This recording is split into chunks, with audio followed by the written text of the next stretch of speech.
মারে ফেলা দাও, আমি পদত্যাগ করবো। তাকে গুলি করে মারে ফেলা দিয়ে চলে যাও, পদত্যাগ আমি করবো না। আমাকে যদি মেরে ফেলা হয় আমি পদত্যাগে স্বাক্ষর করবো। এদিকে শিক্ষকের জীবন চলে গেলেও শিক্ষক পদত্যাগ করবেন না বলে জানিয়েছেন মিডিয়ার সামনে। দেশের এমন পরিস্থিতি নিয়ে এখন বাংলাদেশের সমন্বয়কের অভাব নেই।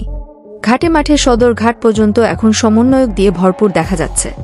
শিক্ষার্থীরা নতুনভাবে আন্দোলন করেও এই শিক্ষককে পদত্যাগ করাতে পারেনি বলে জানা গিয়েছে। শিক্ষকের এমন সময় পদত্যাগের দাবি নিজ কলেজের শিক্ষার্থীরাই করবে, এই নিয়ে মারাত্মক টেনশনে আছেন এই শিক্ষক। এই সংক্রান্ত যারা যে মন্তব্য করছে, আমার টিচারদের মধ্যে থেকে 5 জন টিচারের জাল সনদ আছে। এই সনদের ব্যাপারে যখন আমি অভিযোগ করি তখন থেকে আমার পিছনে এই জিনিসগুলো ইন্ধন জোগাতে থাকে। সূত্র থেকে জানা যায় এই শিক্ষককে পদত্যাগ করাতে গিয়ে বেরিয়ে আসে চাঞ্চল্য কিছু তথ্য, যেটা শোনার পর দেশের মানুষ অবাক হবে বলে জানিয়েছেন একটি বেসরকারি টেলিভিশন। দেখাবো র্যাব সাজায় হুমকি দেয় যে আপনি এদের বিরুদ্ধে যাবেন না, র্যাবের নাম্বার দেবো, আপনারা কথা বলেন। আপনারা দুদকের নাম্বার দেবো, কথা বলেন। দুদক থেকে ফোন দিয়ে বলে আপনার বিরুদ্ধে অভিযোগ আছে, এই আপনাকে কিন্তু এখনই আমরা দুদক অনুমোদন দেবো, প্লিজ আমাকে কথা বলতে দেন। আপনারা মিডিয়াতে নেন।